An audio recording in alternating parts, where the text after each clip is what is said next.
എന്താണ് വാഹനത്തിലെ cruise control? Cruise control ഒരു വാഹനത്തിലെ driving comfort വർദ്ധിപ്പിക്കുന്ന ഇലക്ട്രോണിക് സംവിധാനമാണ്. ഇത് വാഹനത്തെ ഒരു സ്ഥിരമായ വേഗത്തിൽ ഓടിക്കാൻ സഹായിക്കുന്നു. അതായത് ഡ്രൈവർക്ക് കാലുകൾ കൊണ്ട് തുടർച്ചയായി ആക്സിലറേറ്റർ അമർത്തേണ്ടതില്ല. ഹൈവേ പോലുള്ള നീണ്ട റോഡുകളിൽ യാത്ര ചെയ്യുമ്പോൾ സ്ഥിരമായ വേഗത നിലനിർത്താൻ ഇത് ഡ്രൈവറെ സഹായിക്കുന്നു.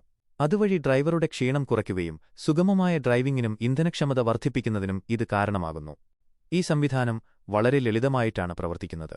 ഡ്രൈവർ ആവശ്യമായ വേഗതയിലെത്തിയ ശേഷം ക്രൂയിസ് കൺട്രോൾ സെറ്റ് ചെയ്യുമ്പോൾ ECU engine control unit throttle നിയന്ത്രിക്കുകയും ആ വേഗത സ്ഥിരമായി നിലനിർത്തുകയും ചെയ്യുന്നു. റോഡിലെ കയറ്റങ്ങളിലും ഇറക്കങ്ങളിലും പോലും വേഗത സ്ഥിരമായി നിലനിർത്താൻ സിസ്റ്റം സ്വയം ഇന്ധന വിതരണം ക്രമീകരിക്കുന്നു. ബ്രേക്ക് അല്ലെങ്കിൽ ക്ലച്ച് അമർത്തുമ്പോൾ ക്രൂയിസ് കൺട്രോൾ സ്വയം ഓഫാകും. എന്നാൽ റിസ്യൂം ബട്ടൺ ഉപയോഗിച്ച് പഴയ വേഗതയിലേക്ക് തിരികെ വരാൻ സാധിക്കും. അഡാപ്റ്റീവ് ക്രൂയിസ് കൺട്രോൾ ഉള്ള പുതിയ മോഡലുകളിൽ സെൻസറുകൾ, ക്യാമറ, റഡാർ എന്നിവ ഉപയോഗിച്ച് മുന്നിലുള്ള വാഹനത്തിന്റെ വേഗതയും ദൂരവും മനസ്സിലാക്കുന്നു. ഇത് സുരക്ഷിതമായ അകലം പാലിച്ച് സ്വയം വേഗത കുറയ്ക്കുകയും കൂട്ടുകയും ചെയ്യുന്നു.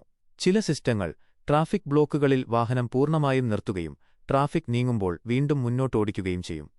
സ്ഥിരമായ വേഗത നിലനിർത്തുന്നത് ഇന്ധനക്ഷമത വർദ്ധിപ്പിക്കുന്നു, കാരണം അനാവശ്യമായ ആക്സിലറേഷൻ ഡീസിലറേഷൻ കുറയ്ക്കുന്നു.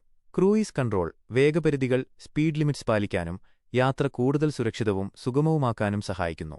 എന്നാൽ തിരക്കേറിയ നഗര റോഡുകളിലും വളവുകളുള്ള മലമ്പ്രദേശങ്ങളിലും മഴയിലും മഞ്ഞിലും ഈ സംവിധാനം ഉപയോഗിക്കുന്നത് അപകടസാധ്യത വർദ്ധിപ്പിക്കും.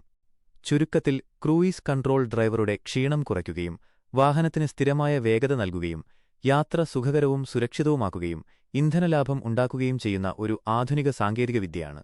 ഭാവിയിൽ സ്വയം ഓടുന്ന കാറുകളുടെ സാങ്കേതികവിദ്യയുടെ ഭാഗമായി ഇത് കൂടുതൽ മെച്ചപ്പെടുകയും വികസിക്കുകയും ചെയ്യും.